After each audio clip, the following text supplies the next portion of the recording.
Mail, you expect them to go in and Vedanta to come out? Absolutely, yeah. I mean, everyone knew the Royal Mail was going to go into the FTSE 100 as soon as it listed, just purely on the basis that its market valuations was very strong and it belonged in the FTSE 100. So no real surprise. It's another big day for Royal Mail. The IPO, obviously, you've seen the share price rise since then, and now it's now a FTSE 100 company too. And what's the entry going to do to its share price? Well, normally what you find is when stocks come into the FTSE 100, it actually tends to trade quite bullishly because you've got tracker funds that automatically go and put some money into them and pick up some of the shares. So on that perspective, I mean, I would expect the shares to probably open quite strongly on that basis. And also on a sentiment perspective, again, it's more positivity around the share price, around the company as a whole. All right. Bit of a slap in the face for RBS from Nathan Bostock.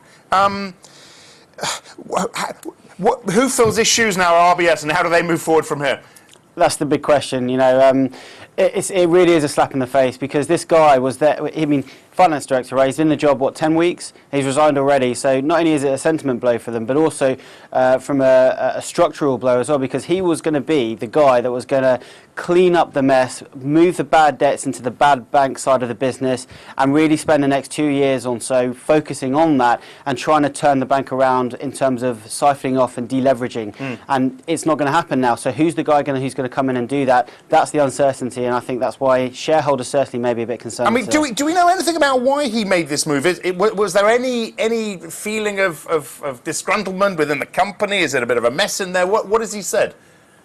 Well, obviously, I mean, if you look at the people that have been leaving lately, it's not been a good sign. But the other thing is, and I'm just purely speculating, of course, but if you look at the job that he's taken at Santander, I mean, it really is one step away from becoming the CEO for the UK business, and a lot of the rumours in the market is essentially that's where he's probably going to be ending up in the next 12 to 18 months or so. So maybe it's a short-term move to take the long-term role at Santander as becoming the CEO of the UK side of the business. So it makes sense on that side of it, but it's still a big blow for RBS. All right, want to finish up with a quick word on what we started with, this budget deal in the US. A good first step, beginning of a new era.